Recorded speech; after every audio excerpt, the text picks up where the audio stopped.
This is Real News Media TV, coverage you can trust. Please like, share, subscribe, and hit the notification bell. Select all for daily news updates. Police warn against the Weymouth Drive and the Spanish Town Road stone attacks.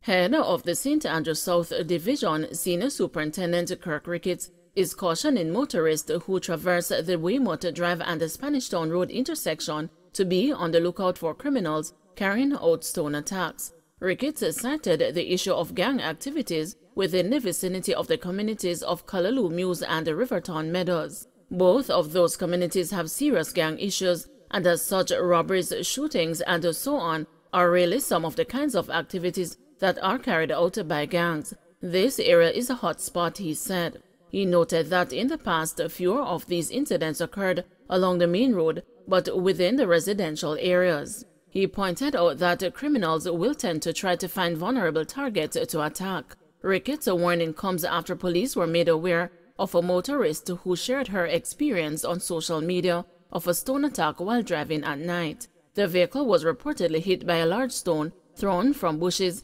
damaging the left door, according to the poster made on Saturday.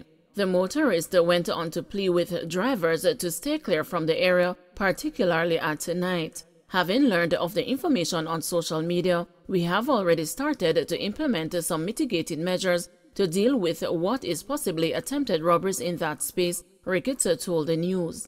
Noting that no official reports have been made to the police, Ricketts is encouraging affected individuals to come forward to help the police address the issue. We are concerned about the lighting in that space. It's relatively dark, he said. Given this concern, he said the police would be meeting with the stakeholders on the issue. I want to ask our transit population to be extremely careful, especially at nights when they traverse these areas, he appealed. He went on to encourage persons who may become victims of an attack to seek out the nearest well-lit, crowded place to inspect their vehicle away from the zone of the incident. He further advised the motorist to contact the police or go to the Ferry or Duhaney Park police stations, which are the nearest stations in the area, to report the incident. Please do not stop, he pleaded.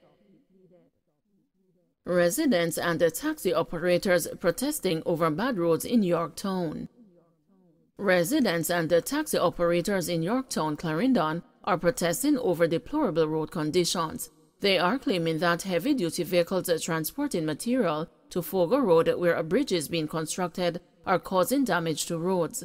The work is being undertaken by the National Road Operating and Constructing Company. Stakeholders have accused the agency of failing to address the situation. The construction of the bridge is part of work being done on the Maypen to Williamsfield leg of Highway 2000. The stakeholders are contending that quarrying activities in the area are also culpable of damage to roads in the Clarendon southwestern constituency. While over in St. Thomas, scores of commuters, including students, were this morning left stranded as taxi operators withdrew their services in protest over what they described as unacceptable road conditions across the parish.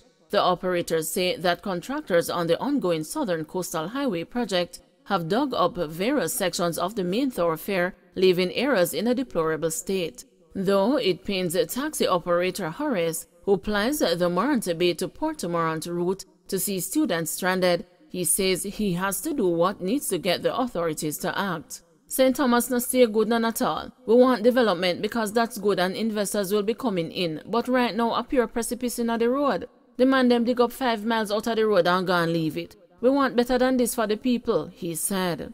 President of the Eastern Taxi Association, Kirk Brown, told the news that though the strike was not a decision of the body, he is in full support of the actions of the operators. They are feeling the pinch of the bad road, and I couldn't tell them not to protest. Once they're not doing anything illegal like blocking the road, I am on board. I know children want to go to school and people want to go to work, but what will happen if all our vehicles break down? There will still be none to take them, he reasoned. According to Brown, the group has had several meetings with the contractor of the road improvement project, China Harbor, but to no avail. We meet a lot of the times to see what can be done to have the road in drivable conditions, and we have gotten many promises, but nothing has changed. It cannot continue like this, he said. The operators say they will continue the protest until their concerns are addressed. Delivery man shot dead while demolishing house. A 30-year-old delivery man who was among a group of people demolishing a house in Denham Town was shot dead by a gunman on West Road, Kingston 12 on Sunday. The deceased has been identified as Demar Foot, otherwise called Carlos, of a Denham Town address. Reports from the Denham Town police are that about 5:50 p.m., Foot was among a group of people demolishing a house when he was pounced upon by a lone gunman who opened a fire hitting him. The police were alerted and he was taken to the hospital where he was pronounced dead. The other persons escaped unhurt. Investigations are ongoing. Opposition says importation of foreign workers regressive. The opposition's People's National Party says it is against the importation of workers to fill gaps in the construction industry. Instead, a spokesperson on education and training, Dr. Angela Brownberg, says steps should be taken by the government to increase the pool of skilled workers to fill vacancies. Speaking at the groundbreaking for the 700-room Rio Aquarel in Cooper's Pen in Trelawney last week, Prime Minister Andrew Holness hinted that Jamaica could be forced to import skilled workers for the construction industry amid a shortage. It was noted that more workers are needed in light of the fact that at least 7 major developments are on the horizon along the North Coast. Holness expressed concerns regarding the situation, which he said could become a really bad one if not solved soon. But Brownberg is of the view that more opportunities need to be provided to Jamaicans. She notes that the government has announced several training programs, including the HOPE program, which sought to train and certify over 20,000 youths in various skills, yet it is now seeking to import skilled laborers into the country for jobs for which the local labor force is qualified. Brownberg says she is concerned at the implication that the programs implemented by the government were not able to provide the necessary skilled workers for the local labor force. She is asserting that during the last 6 years, Holness ought to have been aware and should have taken into consideration the current situation of available skilled labor in the island and ensured that Jamaican workers would be trained and certified to fill the gap. According to her, thousands of Jamaicans have completed training programs but have not received their certification. She is also asserting that there are thousands of skilled laborers who have been certified or are waiting to be certified. These youngsters constitute a ready pool of qualified workers and apprentices. This automatic default to foreign workers will be vigorously protested, said Brownberg. No charges yet in case of fatal shooting of Yuatan businessman. The St. Catherine North police are yet to lay charges against the licensed firearm holder taken into custody in relation to the fatal shooting of popular Yuatan businessman Nicholas Lynn last week. The suspect has been in police custody since Thursday. The investigation continues. The licensed firearm holder is still in custody, Senior Superintendent Howard Chambers of the St. Catherine North Police Division told the news.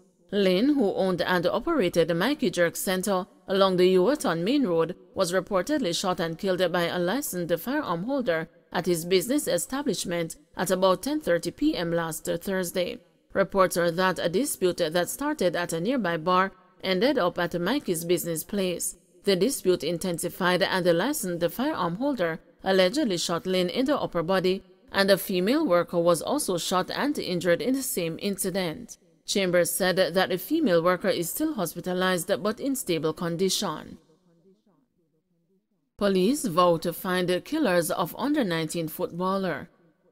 The Jamaica Constabulary Force has promised to find those responsible for the killing of national under-19 footballer and the Cavalier Football Club striker Omar Leng, who was fatally shot in a drive-by on Charles Street in West Kingston on Friday, April 22.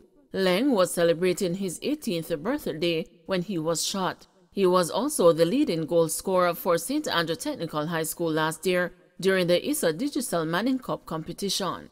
A somber mood permeated the air at the St. Andrew Technical High School on Monday as Inspector Tanisha Johnson, National Safe Schools Unit Coordinator, and other JCF members pledged to bring Leng's killers to justice by enhancing the JCF's investigative capacity. Footballers, as I said, there is not any amount of words to console you, but from the Jamaica Constabulary Force we pledge that we will put out all stops. We will stop at nothing at all, and this is not just talking, to ensure that those who are involved in the killing of young Omar will be brought to justice, Johnson said. That's a promise, and we will be delivering on that promise. And just as how we come now to try and console you, because we have to, you are hurting, we will be back here in short order to deliver the message that we have them. You can depend on us, she added.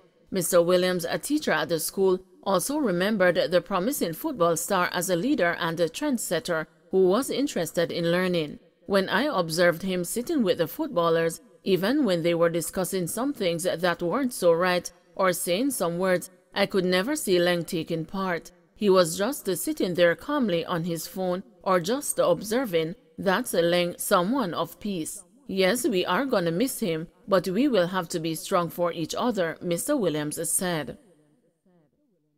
Don't forget to like, share, subscribe, and hit the notification bell. Select all for daily news updates.